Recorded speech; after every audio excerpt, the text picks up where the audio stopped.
Senator Hirono, please. Thank you, Mr. Chairman.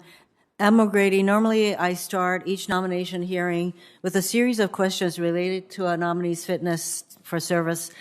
However, based on the severity of the ongoing water contamination crisis at Pearl Harbor, I'm going to submit those questions for the record.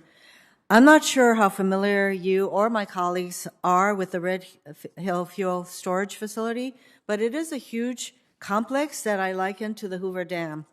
Red Hill has 20 massive underground fuel storage tanks built into the side of a mountain that holds 250 million gallons of fuel to support military operations across the Indo-Pacific. These tanks serve as a strategic war reserve in the event of crisis.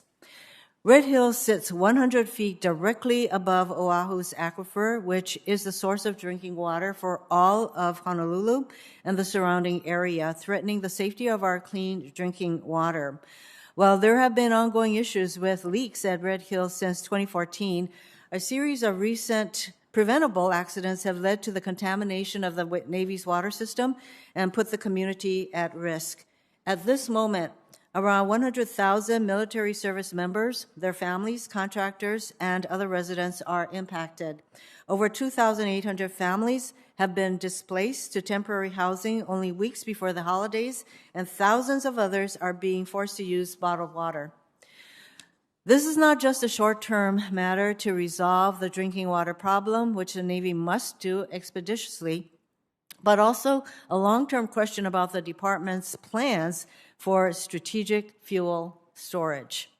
On Monday, I joined Governor Ige and the Hawaii delegation in calling for the Navy to immediately suspend operations at Red Hill, while they confront and remedy this crisis. Governor Ige then directed the Navy to cease operations at Red Hill and defuel all the tanks.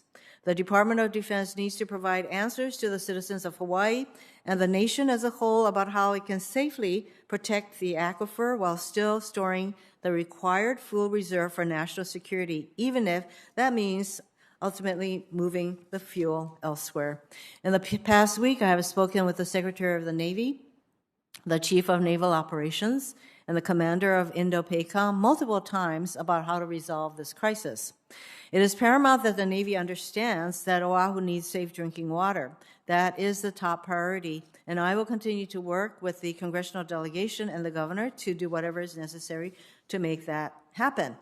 Admiral, once confirmed, I'd like a commitment from you that Red Hill will be a top priority, both solving the short-term contamination issue and developing a credible long-term plan for the storage or for the strategic war reserve needs. I would also like your commitment to prioritize restoring the community's confidence in the military. You can imagine the community's confidence has been badly shaken by how the military has handled this water contamination crisis.